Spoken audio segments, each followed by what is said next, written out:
our New Jack Swing podcast. Got Stevie Street and we got Mr. Sheldon Taylor. How you guys Good doing? evening, folks. All right. Good evening. Good evening. What record store are you broadcasting live from this week, Namdi? Yeah, it's the old HMV out in Oxford Circus. Very good. Yes, I'm able to They be able to stand in have here some and exclusive access this evening, have they? yeah.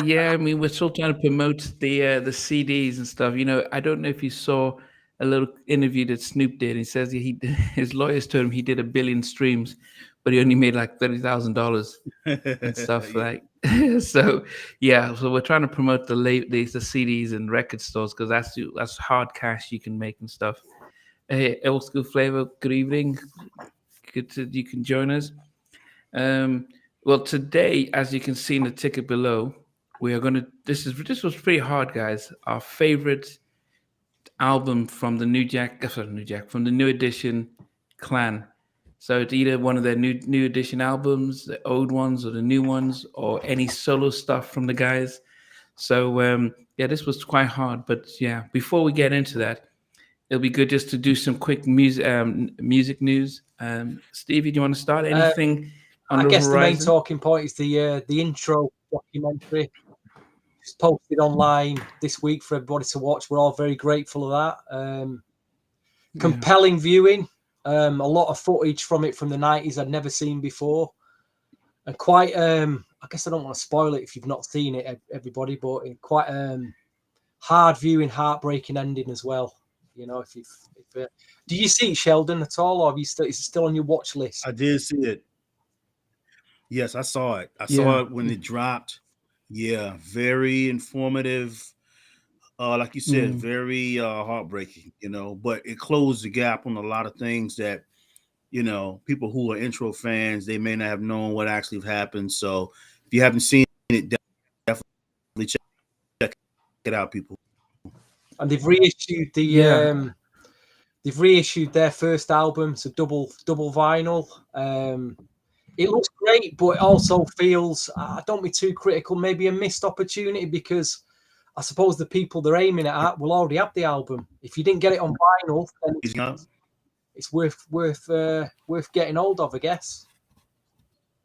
Yeah, and I guess it's I think they could have done some remixes or something like that. License them. Maybe it may have a licensing issue, but it does look a nice package. There's only 750 copies. I think if I buy one, I'll probably never open it because I've got the album on CD. It'd just be nice to have to hold. You know what I mean? Because I remember it did come out on vinyl on East West in the UK because there were, you know, the record label sent out promo copies of it. So there is, but it's worth picking up if you've not got the original album. Definitely. Yeah. Sheldon, any music news before we start the countdown? I'm seeing Keith Sweat is here in America, and he's on his last tour. He's doing a final tour run, which shocked me.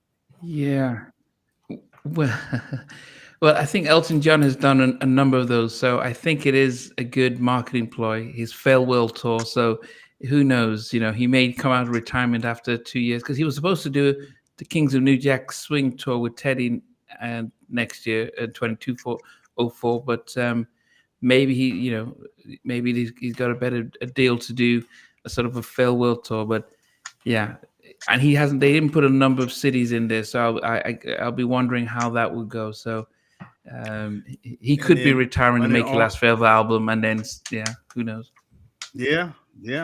Also, too, on Paramount Plus, they have the Thriller 40th anniversary documentary that came out on the 2nd or 3rd of December. So that's it was last weekend. Yeah, for people. Mm-hmm. Yeah, I saw it, and it's I saw that. I saw it last night actually, and I think we said on a previous podcast. I mean, we're just so lucky to have come through that period and seen the phenomenon of Michael Jackson and Thriller. I think we have discussed it before, but great documentary. It is. There's definitely good. My only disappointment for those is that I thought Teddy should have been on that. That was just my only Yeah, disappointment. I'd rather because seen he Teddy on did, it than yeah. Mark Ronson. I don't know what Mark Ronson was doing. yeah, Oh, yeah.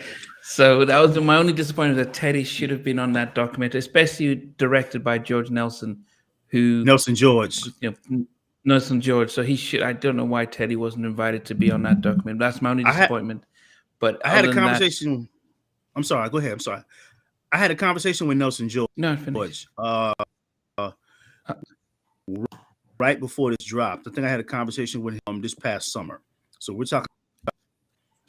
I had a conversation. I was in Philadelphia. He showed up for that I attended,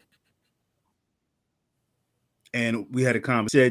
Said that Okay. the challenge in making the documentary is that a lot of the major players had kind of have passed away, and even with Quincy Jones, he had to go ahead and get a lot of older stock because there were some things that Quincy, because Quincy's like 90, 91 years old, so I had to go back and get a lot of stock Yeah, I can imagine. footage, which was really good because it kind of really captured the documentary. Yeah. So we've said there's the intro documentary. There is the we've talked about the thriller document, Thriller 40, and also intros vinyl CD that's out and stuff. In the interim, so we can get started. So tonight, guys, as I said, if you're just joining in, we are counting down our favorite New Edition album from the collective. It could be any of the New Edition group releases or a solo release from Bobby, Ronnie, as a BBD, Ralph, and Johnny Gill. So I don't know who's going to start off this week. I think did I? Yeah. Who else? Does anyone volunteer to start this week? I think. Okay. I'll start if you want. Okay, go ahead. And yeah, I can go next, and then Sheldon. And this is starting from number 10. Okay. Number 10. I went for a Bobby Brown remix package. You went for the remix. Okay. A bit of a surprise. People would have expected this going in at number 10. But remix is in the key of B. I would say that in the past, record company remix packages have always been a bit of a cash-in. And, they always put the mixes on that maybe people wouldn't have gone and bought on a 12-inch single or a CD single. But I thought this was a superb package. You're getting 2 tracks that were probably made for the Bobby album but didn't make it. One was by Stanley Brown, another one produced by Teddy Riley, which are both really solid tracks, worth it for the price of the CD alone. And then you get remixes from the likes of Kim from the Boys. I thought and Jermaine Dupri. I thought all the remixes on the package, the way it was sequenced from start to finish. I thought it was a superb remix package. The artwork, the linear notes, everything about it. I just think great package. This. I know if you're a Bobby, you probably have this if you're a Bobby Brown fan. If you don't, get it. It's really, really, it's a really strong listen. This. Yeah, I can tell a little story about that. So when that came out, I was living in Alabama, and BET had MCA and BET had a special where if you called in on Video Sold, you'd win a copy of the remix album of this, the Mary 411 remix, and Shy's remix, and I won, and I got all 3 of them sent to me. And yeah, my only disappointment has always been, I'm such a massive Teddy Riley fan. The fact that L.A. Reid had to remix Something in Common in the key of B, it just threw me off. I was like, what? The original Teddy version would have been 100 times better than any stuff. So that was just my only gripe with that album. But yeah, it's a good choice. My number 10. And this was hard, and I never expected this album to make it in. It's Let's Get in the Mood, Johnny Gill. I didn't. Yeah, and you know, good album. And That's just to say album. That I'm telling you, that's the album we're talking about. Yeah, it surprised me how good. I mean, what Johnny did with the album, just set a tone. Like the Johnny Gill album, we had all the ballads, and I had the sort of the up track. He just went slow and just got the right producers. I mean, I was like pleasantly surprised with how consistent, and especially around 96 and stuff. So yeah, that was that enters number 10. What tracks? I mean, my picks from that album would have been the track with Roger Troutman, "It's Your Body," which I thought. Oh yeah, and he produced that too. Yeah, he produced that. Yeah, that as I said, I was a pleasant surprise how well that album was and the vibe just throughout it. And I think that's why I like the 112 album so much, because it's that sort of vibe, the sort of slow vibe and nothing too heavy, and that's what that Johnny Gill album, Let's Get in the Mood, really did. So much respect to Big Bob did a few tracks on this album. Yeah, I mean, yeah. what a lot of people don't know is there is a different version of this album that didn't come out with a few different tracks on it. The promo tape, promo cassette has some different tracks that didn't make this, unfortunately. We'll probably never get to hear them, but yeah. Yeah, I mean, he had he had Jimmy Dupree did some tracks. He had Carl West and I'll Be Sure. R. Kelly did some tracks. The Characters,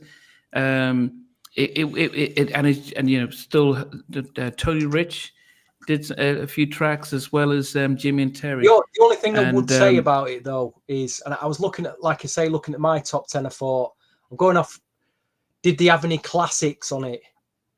And I'm thinking, is there anything classic on this album? It's a solid album. All the track, there's some brilliant tracks on it, but was there any classics that stood out from it? And that's probably why. And probably what kept the album from doing doing big numbers. But it was just the same, that if you just listen to a vibe, that like not a disappointing album, that was it. Sheldon, what made your number 10?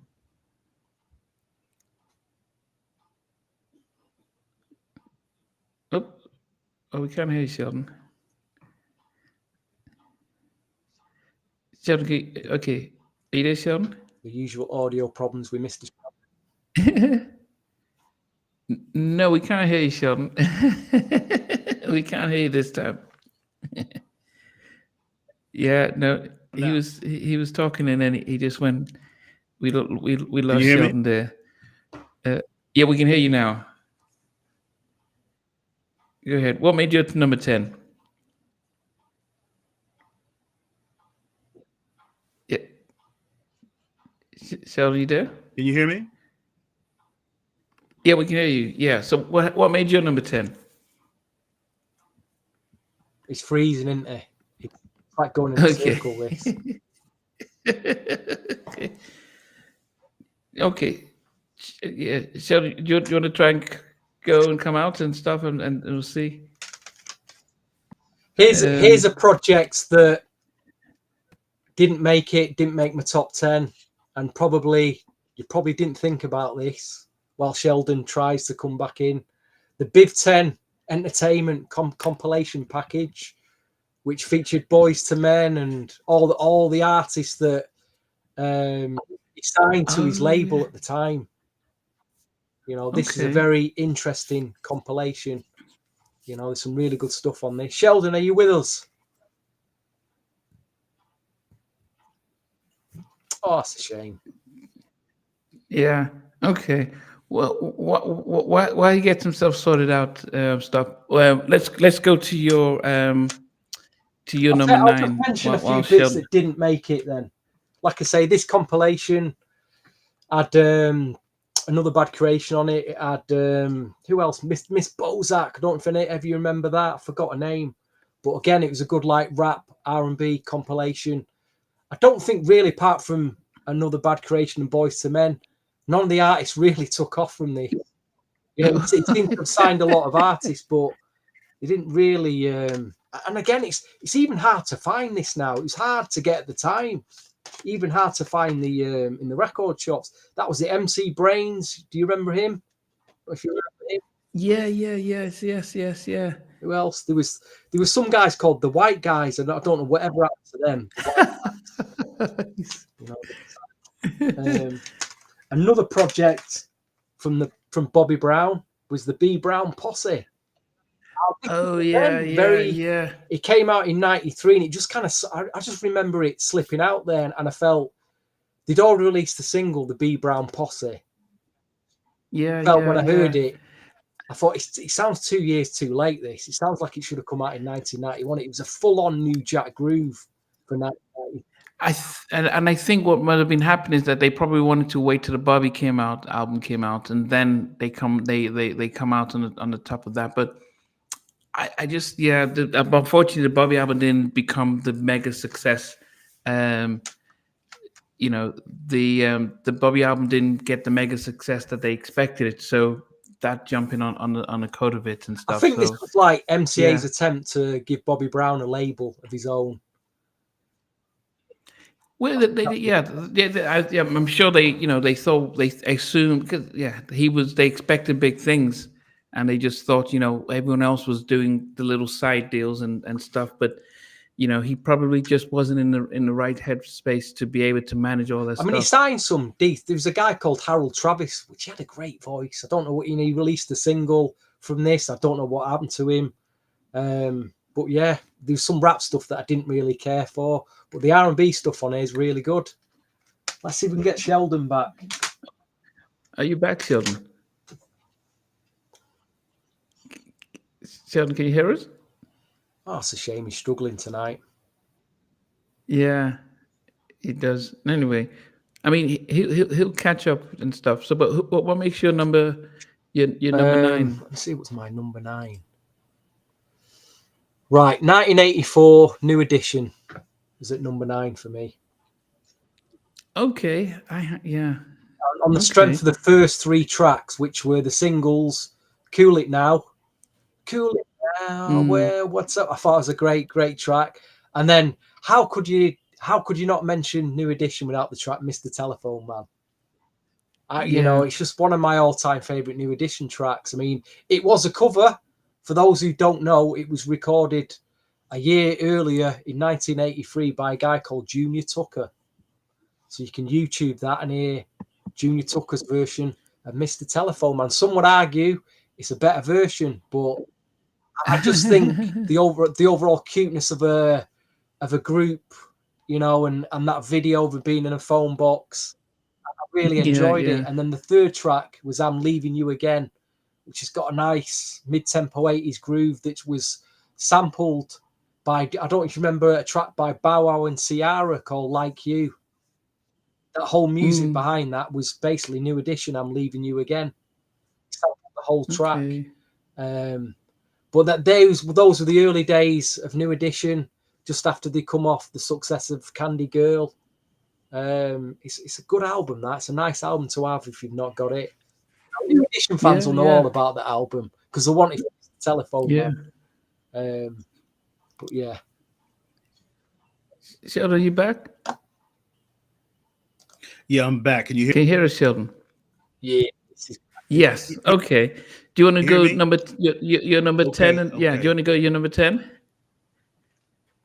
Yeah. Just to piggyback off of that New Edition album, very good follow-up. That record wound up selling like 2 million copies, man, and shows their popularity at the time. My number 10 is Ralph Tresvant.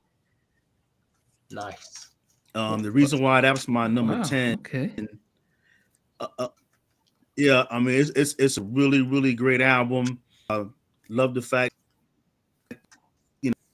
Jimmy and Terry was down and they just gave him a lot of great tracks. I just think that at the time he came in on the tail end of all this that had come out between 88 and 90, 91 time. It was more, it kind of fit him. Everyone else had a lot of up tempos, and that was really popular at the time. Had the low mid tempo records, even though my all time on that album is rated R. That's the first track. Okay. Jam and Lewis is they're sampling the Temptations' Masterpiece. That's why when you hear Ralph saying, "Hit me with the masterpiece," things that you hear in the beginning of the song is they're sampling the Temptations masterpiece. So that's great songs on there. Great songs, great producers. Okay. Yeah, definitely a good album, and I had it a little bit higher up, so I'll talk to it when I come to it. Let me see now. Yeah, so you're 1, number 2, 9. 3, 4, 5, 6, 7, 8, 9. Seems to have been an issue here. You know what happened is Let's Get in the Mood actually was not in my top 10. I Yeah, thought unfortunately. that's a strange choice for you. Yeah, I was looking at the numbering here, and I Tell was you thinking, what, then how give come us your that number 10 says? and number 9. Actually, no, it did make Okay. my top 10. So sorry, it was number 10. So my number 9 actually is the Forever album, Bobby Brown, which I know might sound strange, but I initially, when the Forever album came out, I turned off. It's like, there's no Teddy, there's no LA and Babyface. I'm not listening to it. Because initially all the work was the word on the street was he was going to work with those guys and do a massive album, but then something went down where he didn't work with them. Instead, he worked with DOA Allen, who did College Girl off the Bobby album. So he did, I think, 3 or 4 tracks. He worked with Tim and Bob, and actually I was surprised how Bobby held it together, and it was just a nice vibe. I love Tim and Bob. They're consistent in whatever they do, their background harmonies and stuff. And they got Bobby to sing some real good slow jams, because he didn't do any real slow jams other than College Girl and I can't remember the other one on the Bobby album. But I was loved what they did for Bobby and really got him to sing. So yeah, Forever it was my number 9. I mean, what I would say about the album again, it had some for 1997. I think we've discussed it. It kind of slipped out, didn't do much. It's it's a nice listen. There's some solid tracks on it. Tim and Bob on it there. They produced some good track. There's nothing classic on it though. There's nothing, like I say, there's some solid 7 out of 8 ballads, mid tempos on it, but nothing outstanding. And this was the issue with this. I'm looking at what the label would have went with single wise. They probably listened to it, thought, well, what can we really work with on this? Yeah, I mean, I didn't think Feeling Inside was the strongest track on there. I probably would have gone for Give It Up. I liked, because the guy who did the vocoder, it was like a poor man's Teddy with the vocoder on there. But yeah, but he didn't really. If he just needed a big track on that album, and then on that album as a single, and then that would have been it. That's why I'm surprised it's made your top 10. Very surprised. Because as I said, it was just more of a consistent vibe. I just felt it was just a good, consistent vibe, and actually they got Bobby to sing well. Yeah. What are we on? Sheldon's number 9. Yeah, Sheldon. What makes you number 9? Let's Get the Mood Right. The Johnny Gill. To me, that was a great follow up to the Johnny Gill album. A lot of great songs on there. Like you were saying before, there may not have been like a memorable centerpiece like My or Rub You the Right Way, but I think it was a good album. I was really, because the one for that Master, whatever it was, I didn't like that one so much. That was the one that came out like in 92, 93 or whatever. But this one, to me, it's the companion piece to the I won't say to the first Johnny Gill album, because he made other albums before that, but the 1990. So great songs. My favorite song had with Roger, and then there's one we sampled Teddy Pendergrass's I think it was Come With Those Records, man, and he's killing it, man. Yeah, great okay album, but also too, I think the album got lost in the crack between the cracks because at the time in 96. Wow. Oh, Sheldon. So, Sheldon's and I don't know if it was Motown also going Herrera. Can you hear me? Yeah, we can hear you now. Okay, so what you just said is that the album dropped the same year that the Home Again album came out, so it just meant he didn't have he wasn't able to promote it at the same time. Yeah, which was a shame. They should have timed it 97. So And also it's the transition 96, 97 window when Andre Harrell had taken over Motown. So I think the album kind of got lost in the cracks, falling between the cracks during that transitional Motown. Busby and Clarence Avant, and now Andre Harrell. Yeah, that makes sense. Anyway, Stevie, what's your number 8? Number 8. Just let me confirm on my list so I don't get this wrong. Right, number 8 was Ralph Tresvant's Sophomore album. It was the Sophomore, wasn't it? It's Going Down from 19. Sophomore, yeah.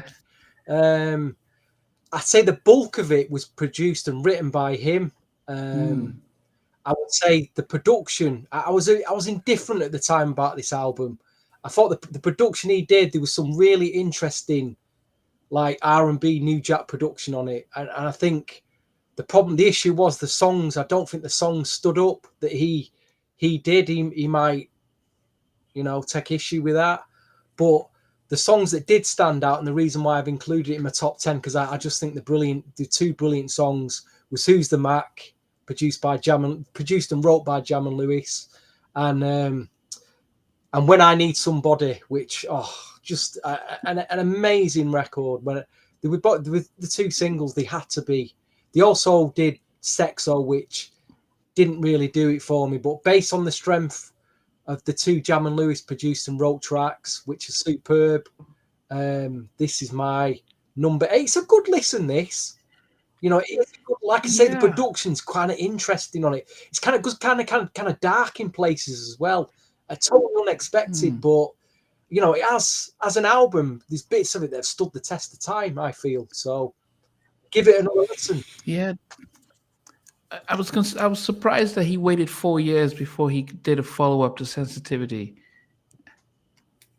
But remember, though, I think that probably hurt his the trajectory. But think about it. Look back at it. If you look at what he did when he came out with that album, that's the same year, 93, 94, Bell Bibble, Hootie Mac. That's go around. And I think with the Tresvant album, my favorite song on there is Who's the Mac, and he's got the whole Marvin Gaye multi-track vocals, the Marvin Gaye samples and stuff like that. That's my bet. That's my only. I love that song. The rest of them are okay, but I think that he's now starting to, stretch his chops of writing and producing. Because remember, is that they're getting the money, royalties and stuff like that on the album sale. No publishing on the writing side.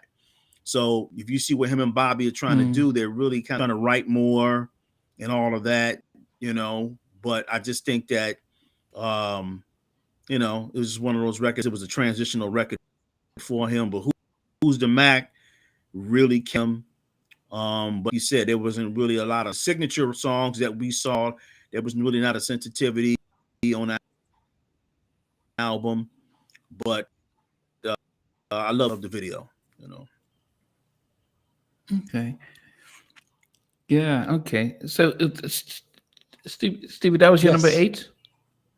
Yeah. So my number 8 was Ralph's debut album, Sensitivity, which we've already spoken about earlier. Which I think the biggest thing I would have done if I was A&R at MCA, I would have put out Stone Cold Gentleman featuring Bobby Brown as the first single, because Bobby was riding high. You have them both in the video. If you saw them on Arsenio Hall doing their dance stuff, it would have just been like, okay, just Bobby was big. You ride on the coat of Bobby Brown, because coming out with Sensitivity was a good stuff, but it just felt like we just had Rob You the Right Way. We just had Poison, and we were still rocking Don't Be Cruel, and then it felt like, okay, let's slow it down, and it just felt like, okay, Ralph's just going to be the cool guy in the corner, and I think it just didn't help his album. I he should have disagree come out with with so Stone Cold much. Gentleman. Disagree with you so much there. Yeah, I well, think that track I sold think the album. It was huge. It was a huge record. but I watched it fly out the record stores. Week in, week out, copies of Sensitive. People just buying it, Namdi. It flew out the stores. Yeah, but it didn't help. It didn't help the album. The album went platinum. He should have had a double or triple platinum album. I thought Stone Cold and I Gentleman was think- kind of, it was weak. It was a weak track. Well, that's Yeah, again, we agree to disagree. So yeah, but it's the kind of it is the kind of stuff that you know, as I said, when you put on a marketing hat on, you just you take on, you say, okay, if we haven't seen Bobby in a while and see him on that, and then you come out with a sensitivity that just goes with the summer vibe. But people, as I said, you know, that song, that's what people remember the album for. That song has lasted 30 years. That is a classic. Stone Cold Gentleman isn't. Yeah. It's a good new Jack track of the time. It's got a catchy chorus, but Sensitivity, mate, it's a classic. Yeah. No, I'm not doubting it. But what happens is, like, when you think of the Bobby album, everyone thinks about Humping Around because that was the first track, and that's what gets all the attention. I can't say, and that's why first. It's not. It's probably the standout track on the album. Yeah, but you know, sometimes actually the second so sometimes when the second track's bigger than this first one, it then gives it another layer. But yeah, but that was my only thing. But as I said, as an album, it was good. You know, and actually, you know, seeing the fact that he could rap, because I tried to it, which we didn't get to see much from the New Edition days. So that, to me, that was why I just loved the whole vibe of the album and stuff. And I wish he did Yo Baby if that had made the album. But that was a song that he did for the House Party soundtrack. But yeah, so that was my number. Ralph made my number 8. Well, it's in there. At least it's made the top 10, which I think is good. Yeah, it's Selden. In and out. What makes your number 8?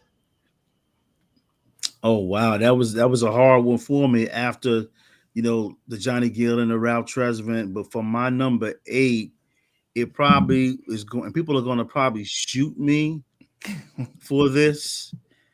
They're going to shoot me for this, but it's going to be the Home Again album. Whoa. They're going to shoot me for that. Good album. Because a lot of people may love that album. You know, for New Edition to go ahead and come back, rated higher. But Home Again is an 8. The reason why I like the Home Again is it gave you all the flavors. It gave you all the flavors of all the 6 members. So if you look at certain songs that were made that Bobby was singing lead on, they really were tailored to his voice. And then when you look in terms of what Ralph was doing, and then you saw Ricky doing a lot of singing, so it was a great culmination. It was like an update, like the first song on the album. What's the one? Feels So Good. It was great because you got all the different flavors of. You see BBD running, Johnny and Bobby doing their thing, Ricky doing their thing, singing the hook. You know, the bridge. So Home Again was a really great showcase for all of them. So it wasn't like, okay, we're going to put this record out and Ralph's just going to sing on every song. So it was a great update. It was good to see Ricky singing more. Yes, sir, Joe Perry. Yep. Okay. Okay. Stevie, what made you number 7? Number 7, Home Again, New Edition. I'll be honest, this could have been, it gets so hard from now on. This could have been number 1. It's a great R&B album. Yeah. I was just looking through the credits before. You're Gonna Get Your Love Served. What a great track, produced by Gerald Levert. Gerald Levert produced that. Shop Around. Oh my God. You know, then you've got towards the end, I'm Still in Love with You, that big dramatic ballad. I mean, what a ballad that was. Then you've got the club tracks, You Don't Have to Worry, Hit Me Off, Something About You. It's a solid album. It really is a solid album. And Yeah. 1996, that was the year that I first went to America. I actually bought this in the US. Oh, wow. Okay. I actually bought this in the US because Hit Me Off was on. It was on a power play. It was on every radio station being played all I heard was 5 records on radio in the US. The payola ones, it was No Diggity, Hit Me Off, Swing My Way, Johnny Swing My Way. It's fine, and that's all I ever heard for 2 weeks on the radio. So, but it could have been anywhere 7 onwards, but it's made its number 7. Okay. This is a great album. You know, I can play it from start to finish. What a reunion this was. You know, what a reunion it was. Brilliant. Okay. My I remember number Vibe magazine. The Vibe an issue in 96. They did a joint. It was on the cover of magazine back in 96 when that album dropped. And of course, Inside Black Street Piece as well, but New Edition was on the cover. I remember that. Yep. Okay. My number 7 is Prerogative and Johnny Gill. That's a Prerogative. Prerogative, Johnny Gill. Yes. Prerogative's Bobby Brown. No, not that album. No, it was his follow-up. Provocative. Yeah, Provocative. Yeah. All right. Provocative. Yeah. That's the album. Yeah, man. I got it. That's the one I didn't. Yeah, that's it right there. Yeah. 92. Yeah. I mean, Motown must have a big budget because the fact that he got Boyce, he got Jam and Lewis, he got LA and Babyface, and they pretty much did all the whole album. I think one track with Boyz II Men, but it was, and that's the thing about I had to give it down to Johnny Gill is the fact that Motown didn't play after the Any Heartbreak. They said, okay, we're going to put money and get the best producers, and another solid album, just great production all around. Had a lot more. I just loved how much, as I said, the investment they put in the album, the fact that Masterpiece, Master Suite, The Floor. Yeah, I mean, it's just definitely a good album. I mean, it's a solid album, but let me ask you this: name me a better track on this album than Ralph Tresvant's Sensitivity. I'm looking at where you put your 10 top 10, because again, solid R&B album. Is there actually any classics on this album? Think about it. Just are they classics? Yeah, but if it is a classic, name me a better track on this album than I'm just playing devil's advocate and listen. Tell me, please, someone tell me. Yeah, but if you as I said, there is there's if we were going through favorite tracks, not a chance. If we're going for a favorite track, but I can't. Yeah, but it is tough to love an album before 2 songs when an album has at least 10 tracks on there. So you're thinking about an album, and two tracks or 3 tracks on an album would not be enough for me. I would need to hear it. Say if I had to go on a trip and have the whole album. But for me, this was I felt it was a much better album. It didn't have Sensitivity, but I felt it was a better album. The Floor, not a chance. The Floor is just generic New Jack. It's a generic New Jack record. I'll tell you what is Where No Man Has Gone Before, the Jam and Lewis track. That is a superb swing R&B track. Superb song, melodic flows. That should have been a single. I would say what does stand out on it, A Cute Sweet Love Addiction, which was a single. It's got a Marvin Gaye flavor to it. That is a brilliant record. But no, I'm not disputing it's a solid album. But there's nothing on that album, nothing on this comes called Sensitivity. Sensitivity, okay. My opinion, though. Sheldon, what makes your number 7? Heartbreak. Heartbreak. Yeah, Okay, Heartbreak. any Heartbreak, 98. You know, Heartbreak was obviously a great new edition album. At the time when it dropped, it was a shock because it was more like you really saw. It was almost like it was their very first album. You see the cover, and they're growing up. They got the suits, and they're standing in front of the sport. You know, just it was very exciting. Yeah, Rascal, number 7. To see the I know they're gonna slaughter, they're gonna roast me, but it was the reason why I guess I rated it lower than the others because the others I really and they were in their New Jack Swing mode. But I'm gonna tell you, the singles, the songs, classic songs, if it isn't love, you're not my kind of girl. I mean, just hit after hit after hit.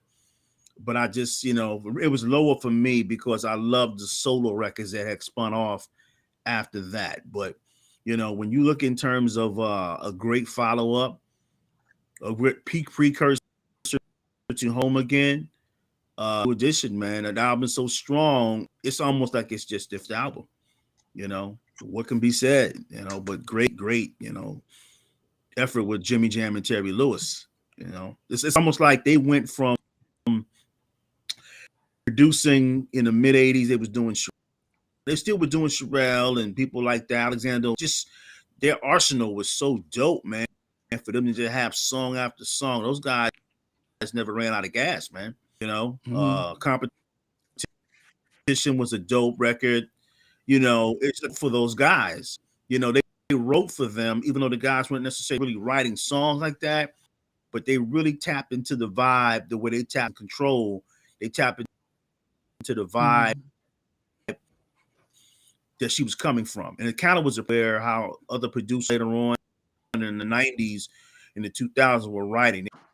Like with Jermaine Dupri and from the conversations that the songs are being birthed out of those conversations. So any Heartbreak is dope. And then the remix, was really dope. Yeah. So that's my number 8. Number 7. I'm sorry.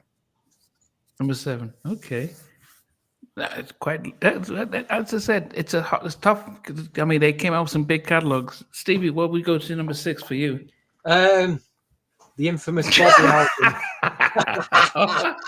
How dare you? What kind of an insult is that? Well, I'm not putting it, but what do I actually listen to on this album? What do I don't actually listen to? What do I skip? And there's still a lot of skips on this album. A few. Pretty Little Girl, I skipped that one.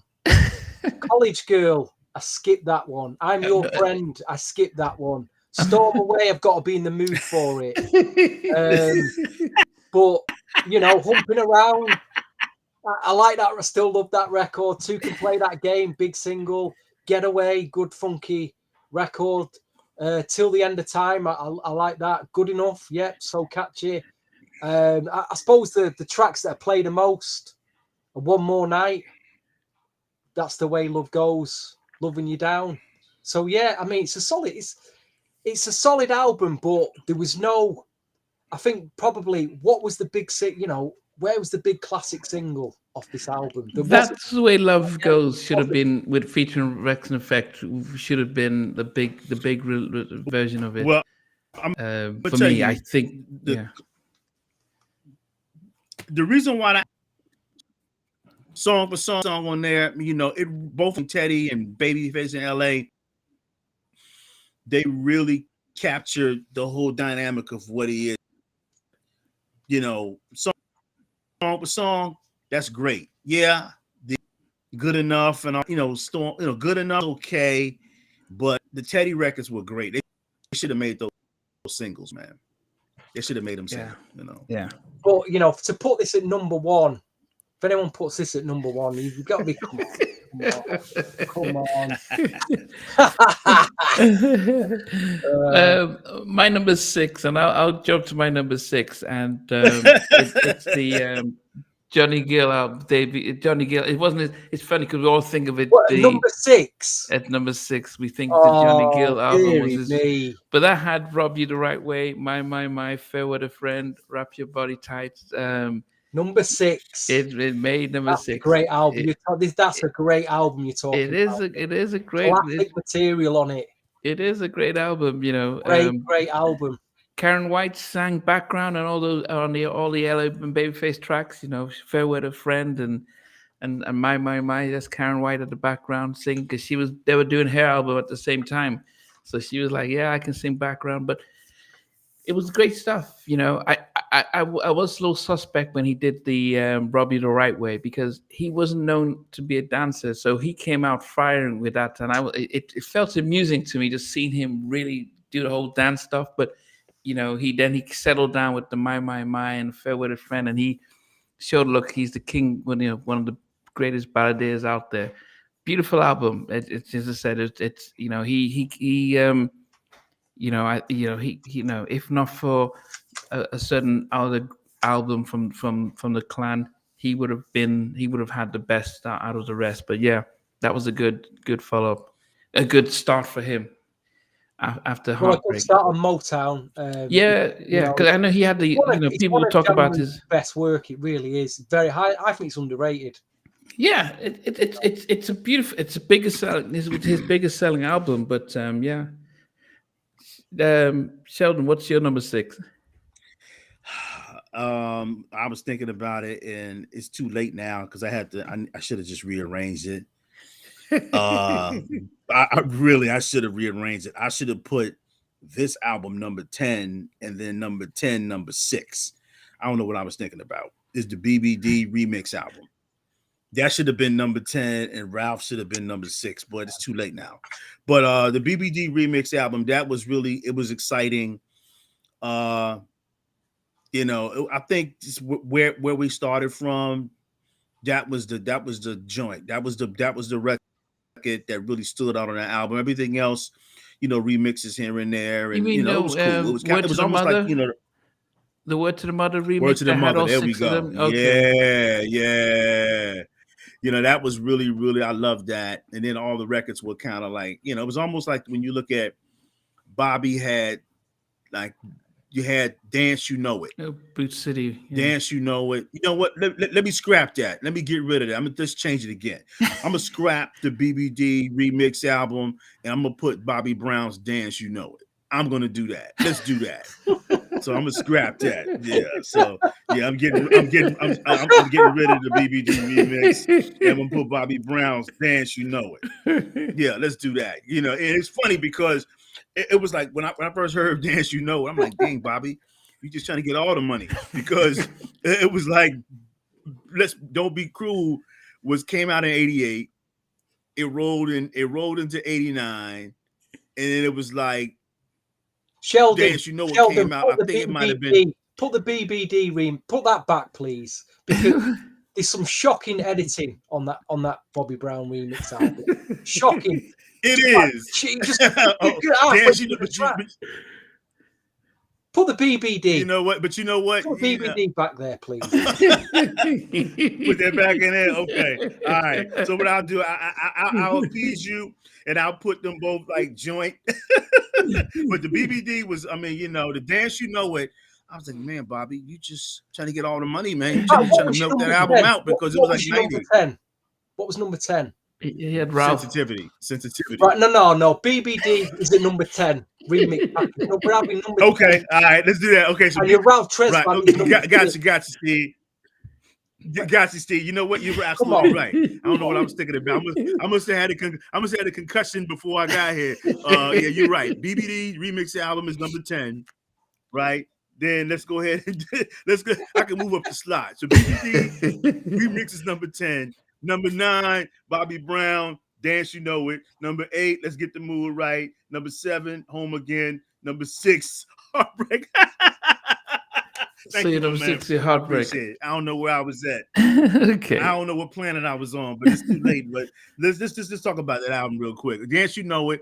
It was exciting to have those remixes of My Prerogative and Don't Be Cruel and all that. And it was, you know, and I think that was the first time I heard when he did the Every Little Step remix. Obviously, they did a big world premiere on television, but that remix was on that.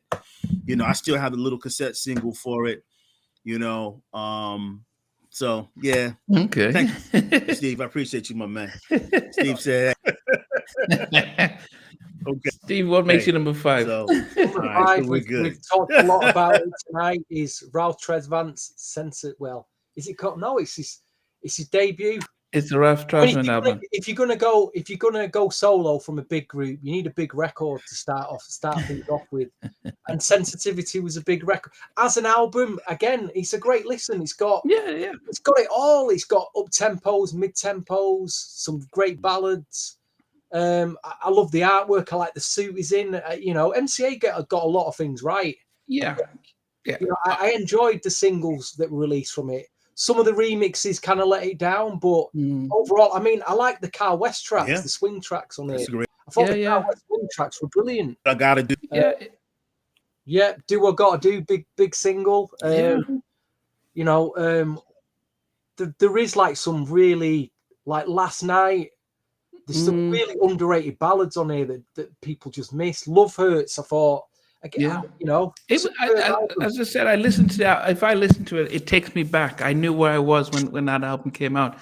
Yeah, as I said, we did. Yeah, I just thought I'd hoped he had come out with a bigger track, not a better track, but I think just a more up tempo one. My number 5 actually, it was hard for me to because we're getting into the crunch here. My number 5 was Heartbreak. Now, if I'd done this, what is going on with you guys? If we had done this, if we had done this back in the early 90s, it would have been higher up. But I think what I liked about Heartbreak was that they needed, they needed something big because, Bobby had killed them with that Don't Be Cruel album, and so, they were fortunate because I remember seeing, Is It In Love? Not your type of guy. Can You Stand the Rain? Boys to Men. It was Crucial. Any Heartbreak, the whole thing. I remember. It was such an amazing album. Great production. They had the skits were a little off there and here and there, but really solid album. I guess when I think about it now and think about the other albums, number 5, top 5. That's my top 5. Well, we've already spoken a lot about it. So, yeah. Sheldon, what's your number 5? You got to skip me, man, because I had to do some rearranging. So it kind of bumped everything up. So you got to skip me. Just pick me up at number 4. Once Stevie put me on the path, everything just got bumped up. So I've already talked about the albums already. So wait till we get to number 4. Okay, Stevie, what makes you number 4? Ronnie DeVoe Poison album. What? Number 4? Wow. I played so much back then as a teenager. I remember going to school every morning with my Walkman on and just playing this album to death. It's just, I guess the production at the time, it took everyone by surprise, didn't it, really? Ronnie DeVoe, this Poison came out of nowhere. It was played in all the clubs. Everyone wanted a copy. Then the album dropped. I love the artwork of the album, but the album itself, again, banging. An absolutely banging hard album. The ballads, a couple of great ballads on it. This had everything. Yeah. I would say 30 years on, some of the lyrics now, some of the lyrics don't stand the test of time. Seriously, this talks of underage girls in this. Backstage. I knew you was going to say it. Very dodgy with everything. It seems as if they all do that. Remember Keith Sweat in Make It Last Forever? He had the song Right in the Wrong Way. And he says, you might be young, but you're ready. It's like, R. Kelly shouldn't be the only one they're punishing for this stuff because they're always doing it. So if you go back to a lot of them guys, man, R&B and rap records, LL Cool J's got the one where I think it's Big Old Butt. He's going out hanging out with the high school. You're 6, whatever you said. You're 16, but don't sleep. It's a lot of them guys, man. They'd be in jail right about now. So yeah. To go from that to this album, I was wondering what happened here. This. Yeah, you know what? I'm gonna tell you what happened, Steve. I'm gonna tell you what happened. There's a great track on this. There's a Babyface track on it. Yeah, Something in Your Eyes. That's and the rest of it, you're thinking, what is going on? I'm gonna tell you what happened is that when the music changed, because New Jack Swing had died out and the G Funk was out, and that they were and the tempo slowed down. So those records were in the vein of the G Funk, the whole tempo of the records, you know, the whole energy just changed. But yeah, that album trash. Yeah, I know this is a joke, right? Yeah, the issue with I remember when Hoodie Mac came out. I wouldn't say it's trash. That's taking it a bit too extreme. It's not trash, but you've just we're so blown away by the first album that you're like, what is? It's 3 years too late. What's gone on? Yeah, I mean, as I say, I remember when the album came out and the first single came out, and I was like, okay, what's going on here? Because you think about it, we had Intro, we had H-Town, the vibe, we had Mary, we had Jodeci. The vibe of the industry was even Boys to Men. And so when they came out with that, it was like, okay, what was the deal? And they did most of the production themselves, so it was like they're trying to save up money. But see, there you go. They were doing most of the tracks they weren't trying to themselves. save money. They weren't trying to save money. They were trying to keep the money. Yeah. Because what it is that, again, it's the cycle to where now they're getting the publishing or whatever, from the album, the big albums, but they're not writing songs. They're not writing on the albums. Yeah. So what's happening is the second go round, based on the strength of the Poison album selling like about 3 or 4 million copies, now they're doubling back the same way what Bobby did. Is now you're trying to write and produce on your own because you're trying to get the money. You're trying to build your publishing up. Yeah, I mean, that's what that is. You could do that with 3 or 4 or 5 tracks, but you need to get you need to get some A-listers to at least to kick the stuff up. Yeah, but my number 4 is the album that New Edition did when they were on Bad Boys called One Love, came out in 2004. It had, I'm kidding. That was probably one of their worst albums. the whole when they signed with Bad Boy, they had like 3 or 4. It was as if they're trying to make them be like 112. I was like, and they didn't like the album themselves. So my number 4. They said we're not trying to take over the club. They said it. They said we're not trying to take over the club. Yeah, Hot Tonight was a pretty cool song, but they had some good songs. But actually, my number Memories was the best track on that album. Yeah, I mean they. Who produced that record?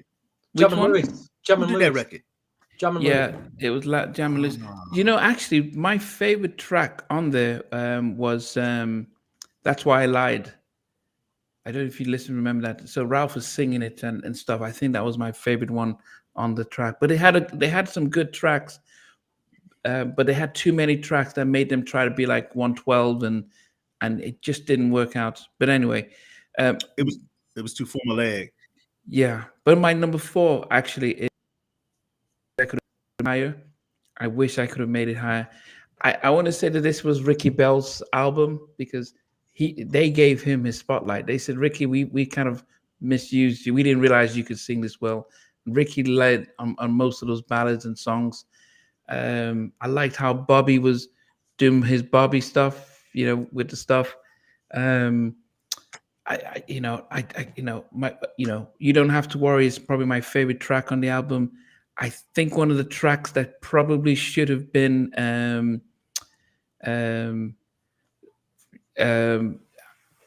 Do You Like Your Love, Sir was great. There's something about this whole album. I think here we are now. Where was that song? I Apologize for Breaking Your Heart. What was that track? I can't remember the track now. Hear Me Out. Yeah.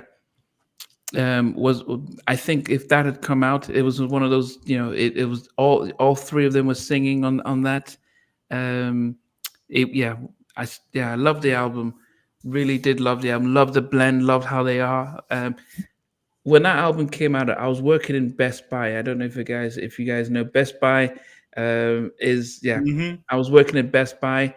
The album came out the same day as Another Level. So I was working in the music department in Best Buy. I used to play both albums, trying to get people to buy them. I was in Milwaukee. It wasn't really happening. But the thing about it was that New Edition got all the headlines, Vibe magazine, everything, because it was their reunion album. No one paid any attention to Blackstreet. So the first couple of weeks, New Edition came at #1. I think Barkley came out #7 or 8 in the Billboard charts. And then slowly, after No Diggity, just started to move up. All of a sudden, it just switched. And No Diggity, that sold 4.5 million in the US, while Home Again sold 2 million. But I went on the Home Again tour.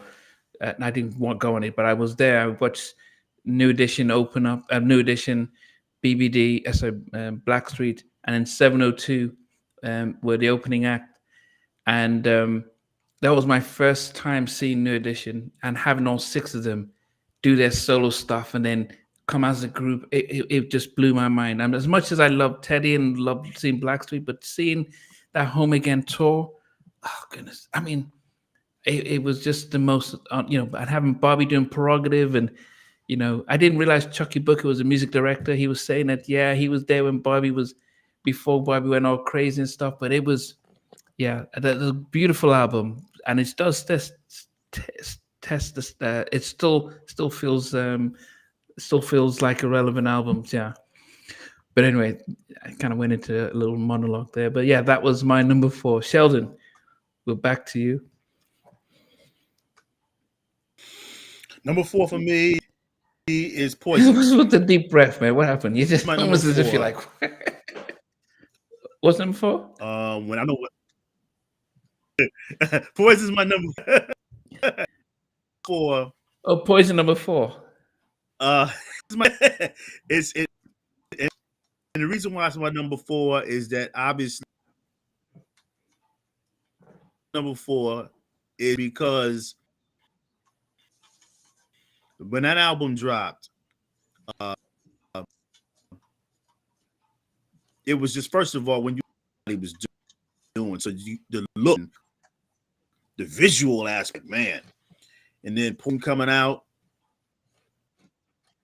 energy, and it was like the antithesis of what New Jack Swing was doing. I was like, wow, this is like totally different. And of course, they had some strong follow-ups, now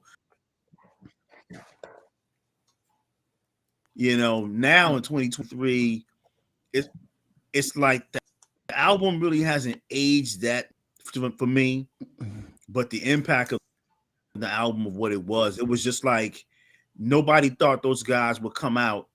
It was almost like when Bobby Brown like left New Edition, and New Edition, and they did 1 million copies, 2 movies of the album 5, and then Bobby comes out and just like kills it 2.5, 3 years. It was the same situation with BBD. No one really just realizes the group, and they came out, man, and they did like $1 million, man. They just, they just were in that. So when you look in terms of the producers they had, and they had guys writing for them, writing the rhymes. It wasn't writing their own stuff, but they had a really strong album, though.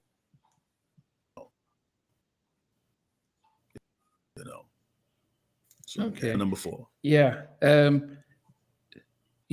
mean, okay.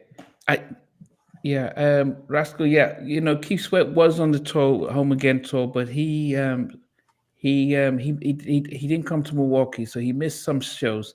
So but Keith Sweat was on the Home Again tour, but he missed a number of shows, and he didn't come to Milwaukee.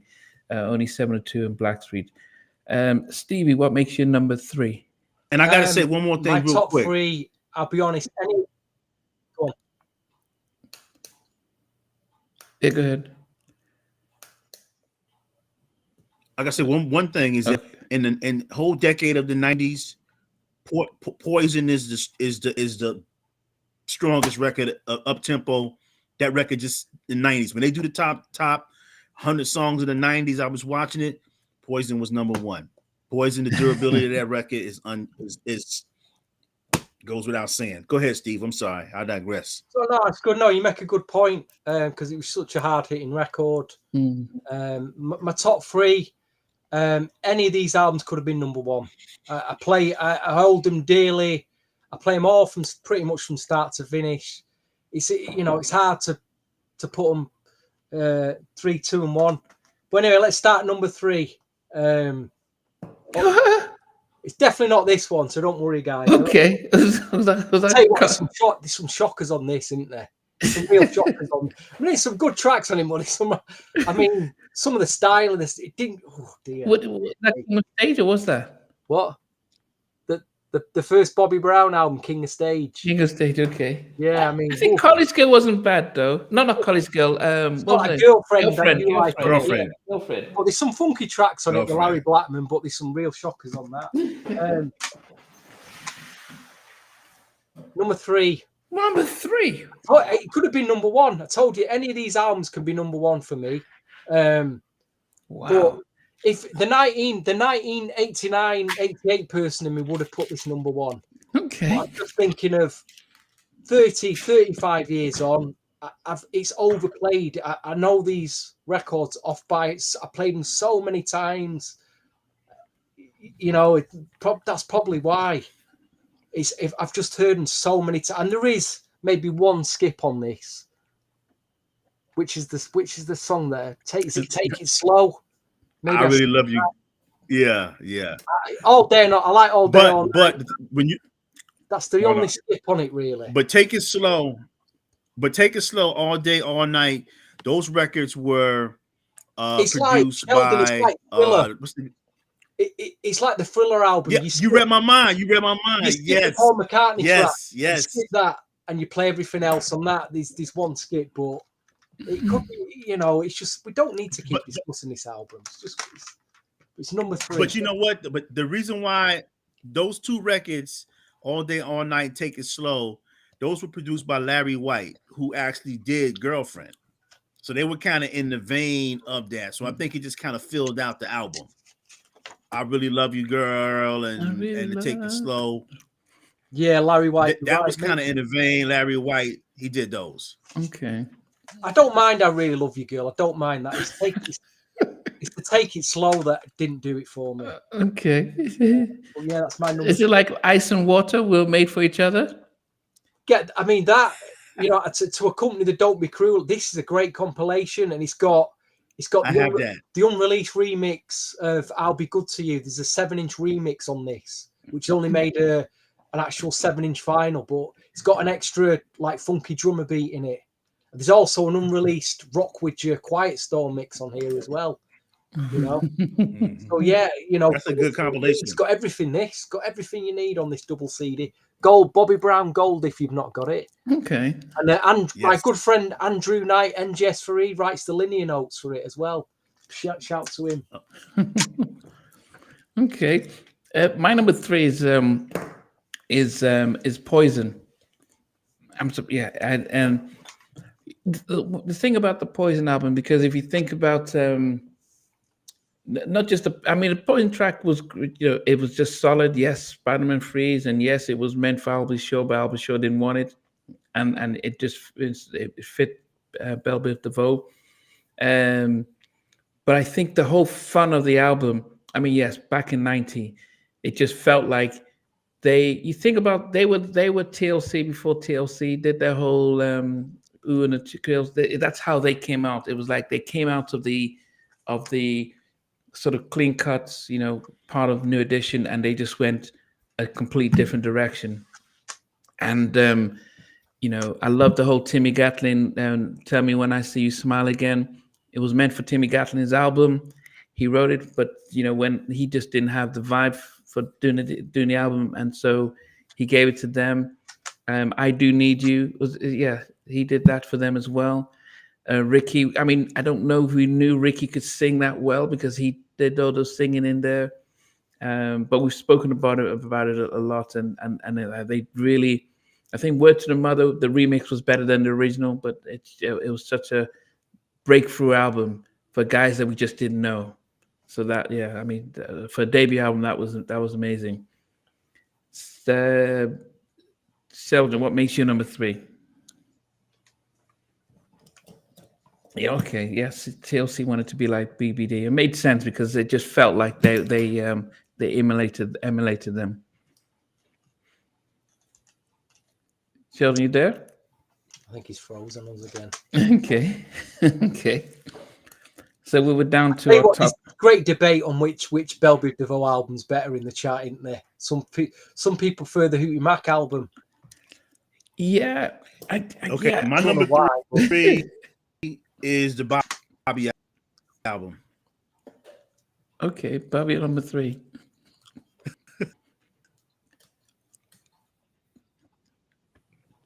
Bobby's number 3 for me. It was a to Don't Be Cruel. I think that the Teddy songs on there, they didn't get enough love. You know, Teddy, I remember reading something before, and Teddy was talking about how there was a lot of politics going on, and they were really leaning toward the LA and Babyface records. I hate the fact that when the Teddy singles came out, they remixed those singles, and the remixes for those songs weren't that great. I mean, the originals were very.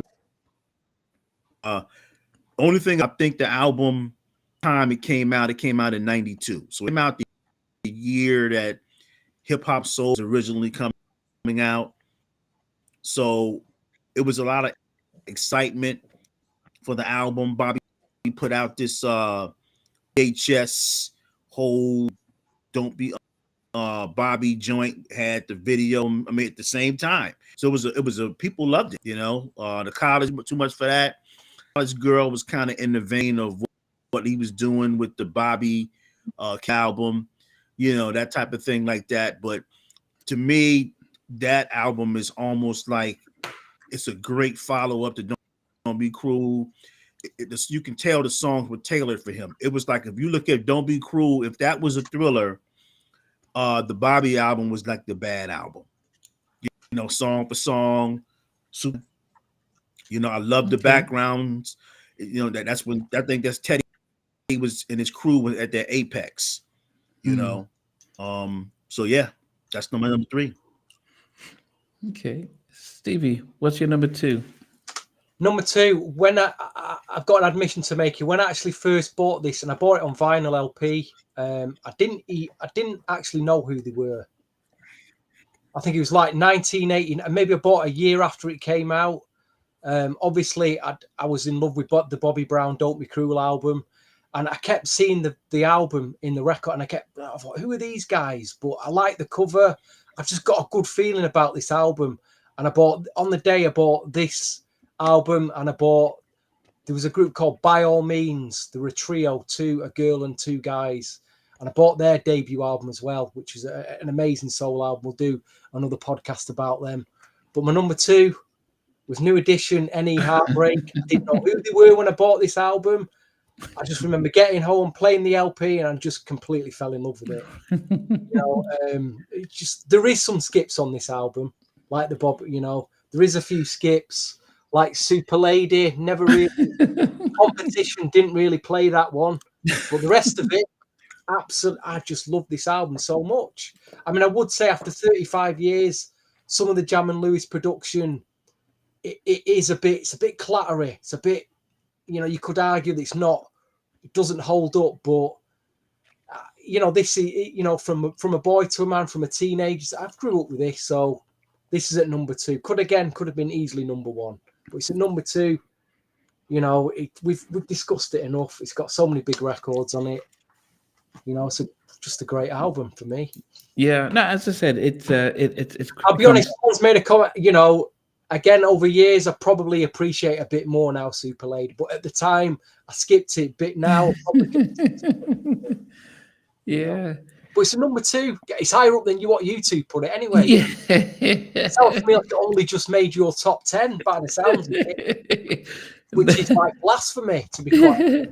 Yeah, well, it's not like when the Devontae Swing just crept into Sheldon's top 10 producers. So yeah, no, my number 2 is Don't Be Cruel. And you know what? I think one of the biggest things I liked about the album was it you know, there weren't that many tracks on there. 8, I think it was 8 tracks, about 8 or 9 tracks on there. I think it's LA and Babyface's best work. The whole "Don't Be Cruel," that the single, that's the whole song with Bobby rapping and stuff. Um, Probably, strangely enough, I prefer "Don't Be Cruel" to "Prerogative." Even though "Prerogative" was the big breakout, big single, I'm not sure why, but I love "Don't Be Cruel." I just love that particular track, "Don't Be Cruel." It just felt brilliant record. The L.A. Reid doesn't get a lot of credit for his drum programming, and he was a drummer, but Daryl Simmons said that was the one thing L.A. brought to their production, was the way he just the whole drum programming and the LA and Babyface signature stuff. Ronnie, and I guess the more the album started to explode, the more Bobby just became Bobby kind of thing. Let's Rock With You, wrote the whole thing. I mean, I didn't like what was the one he did with he did one with Teddy. I think She's My Girl. Good to you. Good to you. I'll be good to you. Yeah, good to you. Took me a while to warm to that, because it took me a while to warm to that. But I think if you did a poll right now and asked any New Edition fan if he had all their catalogs, the Don't Be Cruel album, to the majority of New Edition fans, when they have all this stuff together, will always come on top. And that's where Bobby just gets all the love. But it was just as LA and Babyface did the big job on that, and that probably explains why they got the green light to release the first two singles on the Barbie album, because they came out with stuff and stuff. But we'll talk about that later. But yeah, the Don't Be Cruel album was my number 2. Sheldon, what came after you? My number 2 is the Johnny Gill album. Johnny Gill album, to me, that's one of the best R&B albums of all time, period. Wow. In any type of time frame. The reason why I say Johnny Gill, testament to him as an artist, because it just like how Any Heartbreak gave you different type of vibes or whatever, with New Edition, different type of styles. It showed that was the epitome for Johnny Gill. That album showed that he could do everything. It showcased his ability as a singer to sing different vibes. Shout out to Rascal, Lady Du Jour. I mean, he just had that album, man.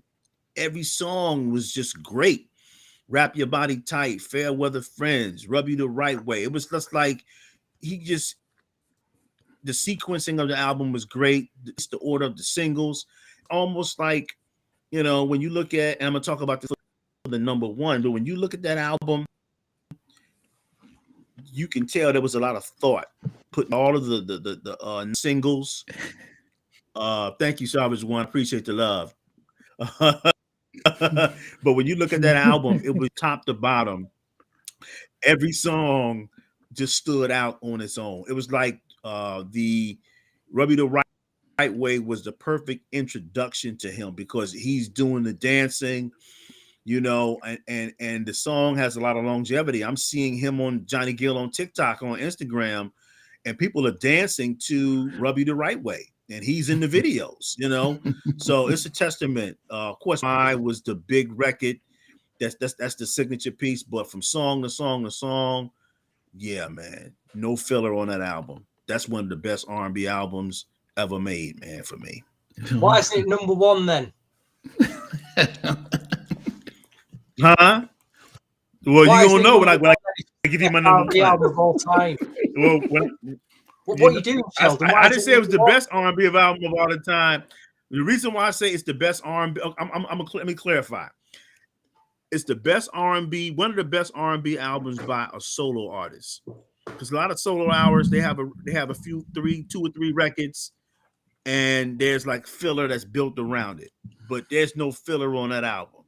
So let me clarify. For a solo artist, yeah, great. Okay. Great. So Jimmy Jam and Terry Lewis and LA and Babyface, I don't know what them guys were doing back then, man, but they just had a wealth of material. Yeah. And as I said, Johnny did well to get LA and Babyface on the bulk of his 3 albums post New Edition, and more so than and then Ralph tried a little bit, but yeah, So Stevie, then you do we need a drum roll? What makes you number one? Well, come on. But before you do number one, you go 10 to 10 Well, to 10 to 2. listen, who is the best singer out of the group? Is it Ralph or is it Johnny? This is going to be the argument now. Who's still got the best voice 35 years on? Who's still in the game? Still in the game. Don't forget, we need to go from 10 to 1 to 2 Yeah, before you get to. We're at number one now. And I'm talking about, if we're talking who's going to go at number one, who's going to pip it to number one. Well, for a start, let's put the best singer. Let's put the best singer out of the group at number one. Is there going to be any arguments about could the guy perform? Well, if you watch the Rub You the Right Way video, if you watch the video to Wrap My Body Tight, he can dance. He can actually move. You know, I know Bobby Brown got all the plaudits for his performances, but this guy could dance. He could sing. You know, like Sheldon said, you know, this album's number one. It appeals to like hardcore contemporary soul collectors. They'll buy this album. It appeals to New Jack Swing people. It appeals to R&B people. From start to finish, there's not one skip on this album. Not one skip. You've got the up-tempos going into the mid-tech, going into the ballads. Beautifully sequenced album. Even the production, it's not dated. So some of Jam and Lucy's production, like say on the Janet Jackson album, on the Any Heartbreak album, it doesn't stand the test. Some of it's too industrial, some of it's too clattery. I think they refined it. It's just a beautifully refined, produced album. The songs, my. I mean, his vocal on that is it's outstanding. So that was an easy choice. It's one of Motown's, you know, probably Motown's 1990s best album by a mile. You know, by a mile overall. But Johnny Gill pips it to me for number one. Did you see the comment, Stevie? I can't believe I agree with the one who put Madonna as number one favorite singer.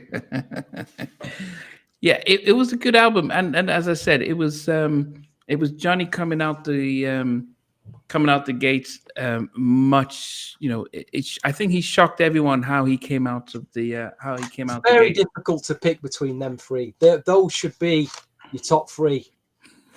Top three. Those are not top three. You know. Yeah. So, but okay, Sheldon, for those who are just joining, what can you? Sorry, not Sheldon, Stevie. Can you go from 10 down to your number one then? Yeah, number 10 was the Bobby Brown, just to highlight a really good remix package, which I thought was far better than the Bobby DeVoe remix package and the Dance You Know It one. Was the remix in the key of B, Bobby Brown. Number 9, New Edition, 1984 album for the strength of Mr. Telephone Man. Number 8, Ralph Tresvant, It's Going Down. Number 7, New Edition, Home Again. Number 6, Bobby Brown, Bobby. Number 5, Ralph Tresvant's solo debut. Number 4, Bobby DeVoe, Poison. Number 3, Bobby Brown, Don't Be Cruel. Number 2, New Edition, Any Heartbreak. And number 1, Johnny Gill's solo album. Well, his solo album for Motown Records, because let's not forget he did 2 or 3 albums before that. For Atlantic Cotillion and with Stacey Lattimore. So yeah. So this is one where normal service resumes, where all three of us sort of go in different directions when we come to our top 3. But so if we go, and for me, number 10 was Let's Get in the Mood, Johnny Gill, 96. My number 9 was Forever, the Bobby's 97 album, which underrated. Number 8 was Ralph Tresvant's debut album, which came out in 1990. Number 7 was the Johnny Gill, his 93 album. Let's Get in the Mood, right? That was Prerogative. My number 6 was the Johnny Gill album, which Stevie just put as number 1. That was my number 6. My number 5 was the Any Heartbreak album. My number 4 was the Home Again album. 3 was Poison. Number 2 was Don't Be Cruel. And number 1, one of my top 5 albums ever, is the Bobby album. The No Bobby album. surprise there, then. No surprise there, then. So Oh, there's no surprise that I'm Teddy's biggest fan. The fact that he did 7 tracks on that the Bobby album. But Teddy did 7 tracks on the Bobby album. Politics, because Louis Salles Jr. said that his plan was, we want to use the same formula that we used in Don't Be Cruel and do it on the Bobby album. So the formula on the Don't Be Cruel album was, we do do 2 LA and Babyface tracks, then we come on hard with a Teddy track, and then we go back to the LA and Babyface. So he just thought, yeah, we'll do the same thing. He already knew that Teddy had the heat, but it went with Humping Around, which was probably the worst, in my opinion, the worst LA and Babyface track they came out with. I hated Humping Around. I hated the whole concept of Humping Around, because he just got married and he's singing about humping around. It just didn't work sense. Do you know what lets the album down as well? His vocal on that album does let it down a lot. But Bobby sings like that. I think he's really struggling on that. You know. Yeah, but the thing with me, I think the go ahead. The thing with me with the Bobby album, that was if anything, that was like a thing that really kind of, I don't say it soured me on it, is that the videos. Because when you look at the videos from the Don't Be Cruel album, they really showcase his visual charisma and his dancing ability. But when you look at those videos that came off of the Bobby album, it was like, of course, the whole vibe, the new music had changed, and now he's into the more hip hop vein. He's got all the 65 million background dancers. Like, you know, it was kind of almost like the Poison situation. And I just think that those songs that came out, they didn't showcase his performance ability. That was the thing that was really lost on the visual side. Yeah. Because I didn't like the Getaway video. I like the track, but I didn't like the video. No, that was like a low budget 2B as a 2B video. It was just like the on the street with the riot stuff. I mean, the best video he came out with is That's the Way Love Goes. That's the Way Love is. I didn't like that. I didn't either. Oh, to me that was his. The best videos on that album to me, and people may not agree with me, but if you look at Good Enough and Something in Common in terms of how they were shot and all of that, it was great. They were great as far as the quality of the video. Yeah, none of the other videos, man, showcase. Yeah, right, and the rest of them didn't showcase. Yeah. I mean, as I said, I did prefer That's the Way Love Is, and I thought compared to the other videos, I thought that was it's your personal listening choice, and like you say, you love listening to that. You know, I enjoy listening to the album. Don't get me wrong, I do enjoy listening to that album. Yeah, with some skips on it. That's all. That's probably why. Yeah, I mean, and that was probably due to the fact that they unfortunately in the 90s they thought more was best, and I don't understand why. Having 14 to 15, 14 tracks on there. I think he had 13 tracks, but if they had cut down 3 tracks, that would have been made it better. But as I said, the Teddy tracks, I mean, apart from Loving You Down, which I thought Loving You Down I didn't like too much, and Pretty Little Girl was another. I don't know what Ellen Bayface were doing with that Pretty Little Girl, but apart from that stuff, it was just a magical album, and but I just think that it was just the MCA, and he admitted, Lowell Sal Jr., who was the vice president, he admitted that he messed up in the production in how he released that album, and how he put it together. But One More Night, oh goodness, One More Night is probably one of his best tracks on there. Till the End of Time, love that album. Till the End of Time. Imagine if Aaron Hall had sang One More Night.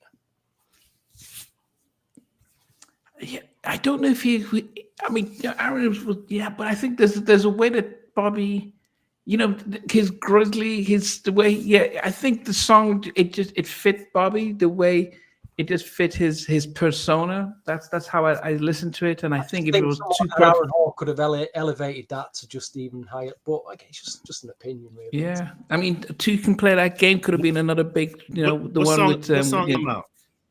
Oh yeah, One More Night. yeah. Yeah, One More Night. Yes. So, yeah, yeah. So it was, yeah. I mean, yeah, there was Teddy got nominated for a Grammy on that, and you know, he was unfortunate not to win the Grammy for Producer of the Year on that album. But I think it was part, you know. But after that, Teddy went to Blackstreet. He says, you know, because he was doing the whole thing. They did the production with the on the Bobby album, and then took some of the tracks that they didn't use on Bobby to do the Blackstreet stuff. But yeah, that's Well, my what I number will one. say, Namdi, is I think how many episodes have we done now? About 15, 16 episodes. Yeah, maybe so. And we managed to talk about the Bobby album in every episode. So in the new year, please, let's put this album to bed and not talk about it again, please. We just killed this album. So if we're going for our favorite albums, or even if our singles, I'm sure the Barbie album. We're eating rhubarb, you know, comfort food Sunday evenings. We seem to be eating rhubarb and custard every Sunday here. You know what I mean? Come on. So that's my number. That makes my number one. Sheldon, what's your top 10 before we get to your number one? All right, my top 10. 10 is the BBD remix album. 9 is Dance You Know It. 8 is Right. 7 is Home Again. 6 is Heartbreak. 5 Poison. I'm missing one. 10 is BBD Remix. 9 is Dance You Know It. Oh, okay. 8 is Let's Get the Move Right. 7 is Home Again. 5 is Heartbreak. And I switched it around. 4, I'll give Sensitivity. 4 is Poison. Is Bobby. 2 is Johnny Gill. That's it. Yeah, and what makes you number one?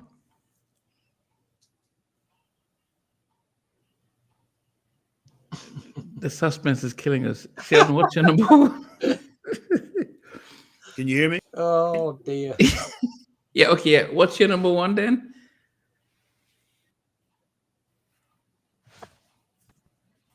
Yeah. And Sheldon, what makes you number one? Number one is Cruel. He got there at the end. Don't my number one, because Don't Be Cruel. It kind of like that was the kick. Don't Be Cruel was an album that really just, you know, guys loved it. Obviously, but it was just dope, unique. When I heard Don't Be, and then I'm hearing him rhyming in the middle of the record. That was just really like, that was, I mean, he did it with Next Door, but when he did Don't Be Cruel, it was super dope, and I loved it because it was the warm up to My Prerogative. Was the biggest single, but the songs, man, was just really great. Really showcased him as an artist. The sequence, My Prerogative, and they did Ronnie, and then it was like remix. I remember watching MTV, they did a world premiere, Little Step, and it was just real big. I mean, he was like a Michael Jackson. And then speaking of Michael Jackson, you know, Bad had come out the previous summer, like August of 7.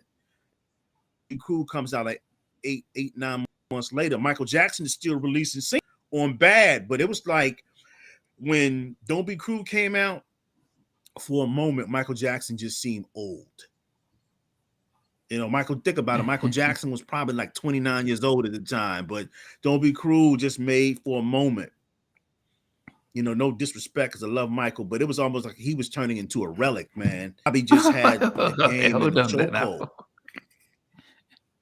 You know, okay. I love Michael, don't get me wrong, but it was like the whole texture of the album, the beats, the music, the whole thing. It was just like now Michael Jackson, a new version of Michael Jackson.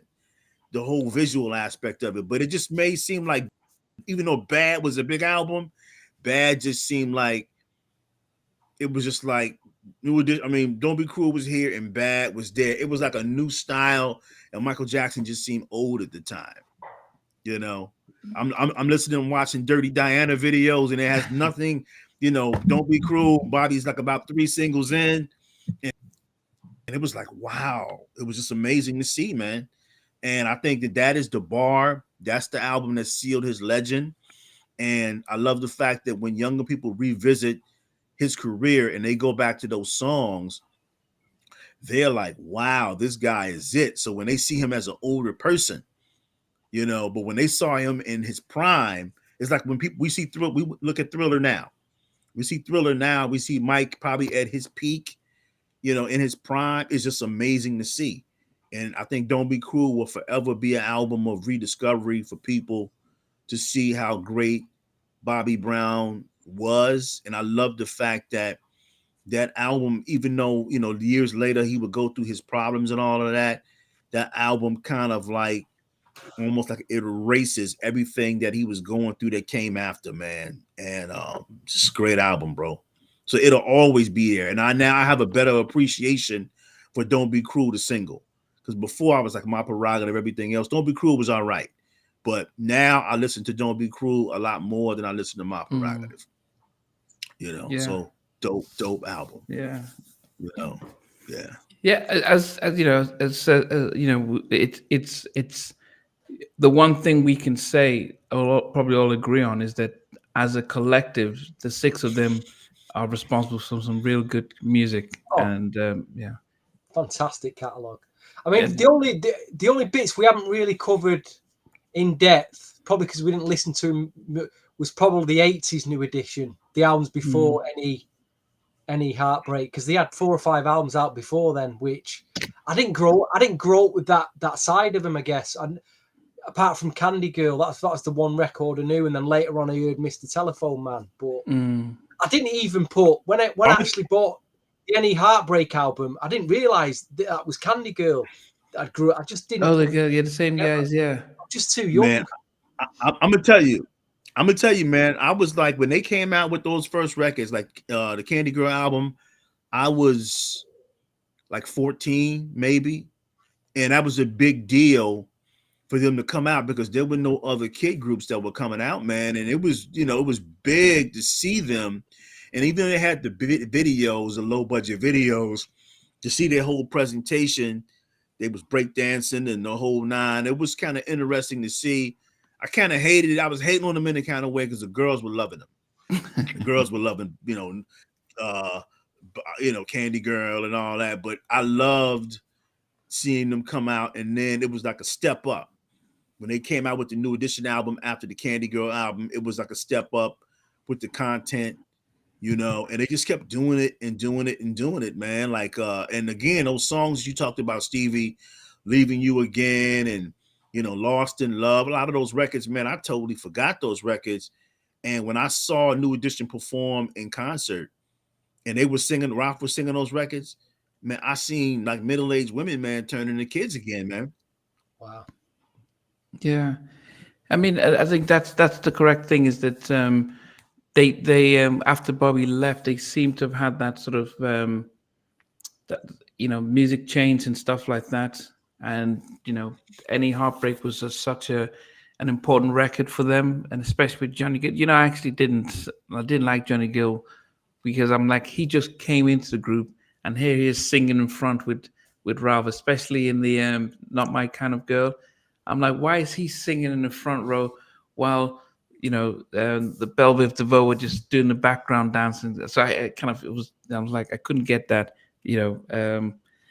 But as I said, you know, when you think about it, should be thankful as well. They're all still here, still alive, still out there, which is, you know. Yeah, but not only that, they're almost taken to another level with that, and I think that always sets them apart from any other group, is the fact that they, when they broke away, had the big catalogs and came back, they just became this amazing super group, which, you know, you don't get many groups. You know, it's like I mean, Michael's the only one that really did something big. I mean, the Jacksons had their little album, but you don't get many super groups that split up, release big albums, and then come back together. It's like Destiny's Child's in some instance coming back together after they've all released stuff, but no one else has really, no one other band, male or female, has really done that. Maybe some rock groups, but even they, But not to this level. well, the thing about it, I think when you look at that, because you've always had like super groups that, and you know, I don't want to date myself because there's a lot of people I can name. Some of these people, like, who are these people you're talking about? But you know, if you go back, you know, 60s, a lot of rock groups, they spun off into a lot of people, you know, Crosby, Stills and Nash and the Hollies and this one and that one. So they were really, the rock groups were good for that, you know, members interchanging and all that. But when New Edition did that, you know, for them to be a franchise and then to spin off that way, it was a perfect time, because like we talked about this before, is that now they came out at a time where now you start seeing younger people coming into the music business, and the music was a reflection of the younger artists. These guys went in their early 20s, so the music they were making was right in the pocket of their age group, and then the fans, and it's, you know, the fans grew up. So as New Edition was coming out in 88, their fan base was like the same age. So it was like the records were really, really, really locked in, and it spoke to any generation of a certain looking at them, you know, and they're not like an old group trying to do young music. The music was really like for them to have those hits. And then when you look at what Terry Lewis between 88, 90, 91, I mean, it's just crazy.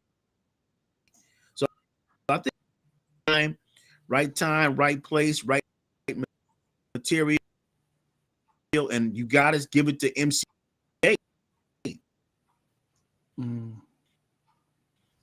Yeah. MCA Records is major because they know Motown, so Motown's an extension of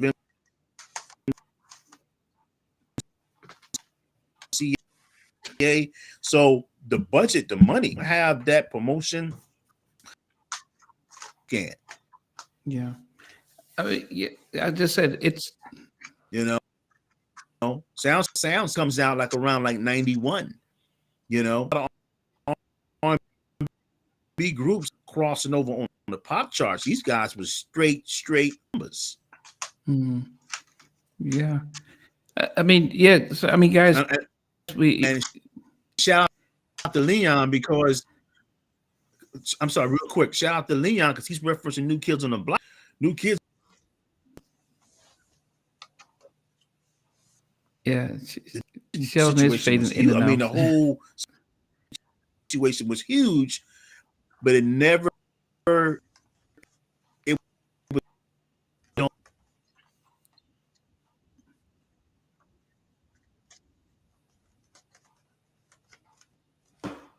Oops. Yeah. Anyway, but those guys, with the exception of, okay, yeah, Sheldon. Yeah, Sheldon keeps he's fading in and out. But Stevie, Eddie, you know, just as we wrap up though, we've got one last year. Well, next week, sorry, our Christmas special. So tune in. We'll be live next week from 9 p.m. Namdi's got a prior engagement in the next 10 minutes with a famous Jodeci artist who's going to talk to, so we need to let him go. So do join us next week at 9 p.m. for our Christmas special, where you the listener can come on live with us. We're going to put the link up. Come on live and have a chat with us. Tell us your top favorite New Jack Swing records, or your favorite Christmas records, or just, you know, be good to talk to you. So jump on live with us. We'll be talking about our favorite Christmas records as well. That's all I've got to say. Yeah. So yeah, next week, yeah, that should be an awesome thing to sort of a wrap up, and hopefully hopefully we'll need to get AOL for Sheldon so that he can dial up Yeah. and get a connection. Hey man, it rained today. It's been raining all day today, so that's where we're at. But maybe my antenna, I need to go ahead and get my antenna to come up or whatever. It'll be all right. Yeah. Well, yeah. Anyway, guys, it's we always, as I said, as Stevie said, we always appreciate when you guys take part and join in the topics. Put down your top 10 new edition track catalog as well in the chat, because it's going to be there for everyone else to see. And next week we will put up the link so you can be joining in, as Stevie said. So from Stevie, Sheldon, and myself, we appreciate you guys. Yes, interview request. Do you think you can get Lewis Taylor? I don't know who Lewis Taylor is. Does anyone know who Lewis Taylor is? He made some albums in the 90s which were pretty interesting from a neo soul kind of point of view, but not from a New Jack point of view. Okay. Yeah, I mean, we are. Anyway, we don't like to spoil stuff from some of the guests that we're getting, but it should be hot. But anyway, Christmas will be great next week. So from Stevie, Sheldon, and myself, thanks for tuning in. You all, thank you for giving your time this evening to listen to us three old fogies having a go at one another and our choices. Yeah, all in the name of entertainment, though. It definitely is. Thanks, Richard. Anyway, see you guys.